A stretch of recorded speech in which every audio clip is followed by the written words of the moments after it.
Action. All right, 22.2, one of my favorite workouts has been released. So this one is incredibly simple. Doesn't take a genius to figure out. You got to do deadlifts and burpees, but there are certainly some things that you probably didn't think of that will certainly help. So number one is doing the absolute least amount of work possible. In your setup, we're going to go over a few things, but the first thing is that the narrower you are, the less distance your bar travels. So just for instance, if I pick up, this is obviously crazy wide, but just to illustrate, if I have wide hands and wide feet, look how high the bar has to travel up my hips. If I can bring those feet in narrower, hands in narrower, the bar travels much less distance. So that's obviously extremely exaggerated to prove a point, but when you do this, make sure that your feet are roughly hip width. We don't want them to be super wide because then it just increases the distance you have to move. Same with your hands.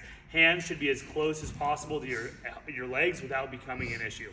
Now, in the setup, a lot of people really get caught up in trying to get your weight back on your heels, which is absolutely incorrect.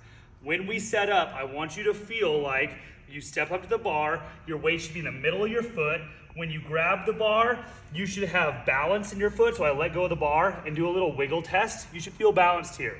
Then, if I look from the side, my shin and my forearm are in parallel lines. This is a really easy trick to see if you're in the correct setup. If your knees are forward, we're too squatty and now I've lost my leverage. If my knees are behind my arms,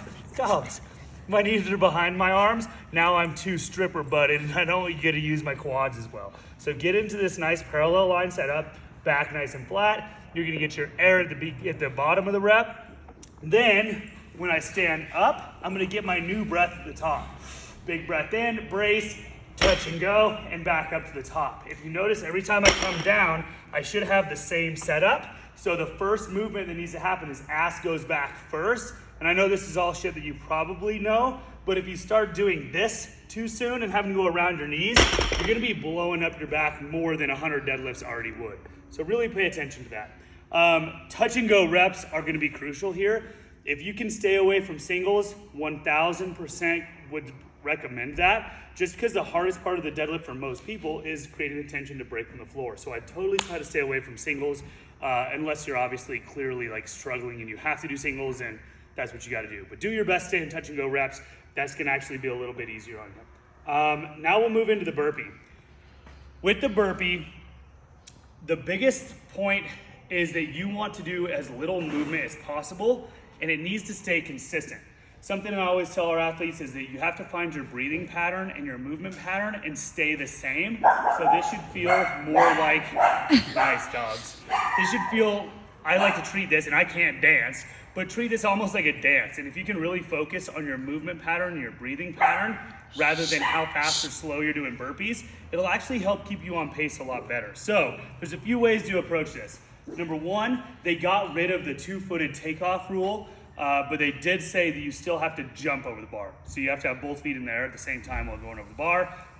All they're doing is just not making us split hairs on, oh, did you leave one foot at a time?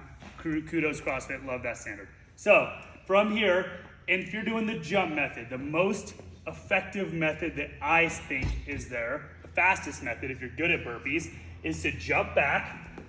Once you hit the ground, no matter what version of burpee you're doing, be lazy, peel up. So I'm gonna peel up first, and then I'm gonna pop my hips. Once I pop my hips, I'm gonna swing my legs to the side, my legs and hips to the side, closer to the bar. Boom, pop and drag. Now, I can jump over the bar in one fluid motion, and I'm gonna stay low. As soon as my feet hit the ground, I'm right back out. Okay, on the other rep, I go the opposite direction. That way I don't get dizzy. So on this one, I'll heel up, I'll swing and pop, then I'll jump and go to the next rep. Okay? No, Siri. If that starts to blow up, which it certainly will, the heart rate's gonna get pretty crazy here. Then instead of resting and being stubborn and staying with the jump method of like this fast method of burpee, I totally think that you go into a step method of the burpee, and it's gonna slow your cycle rate down slightly, and you'll be able to avoid big rest periods.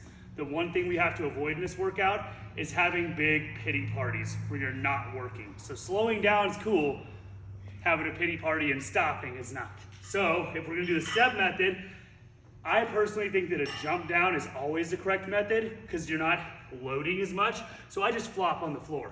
Get those feet back, lay your ass down. From here, then we can step up, meet your feet, a quarter turn, jump over the bar, go.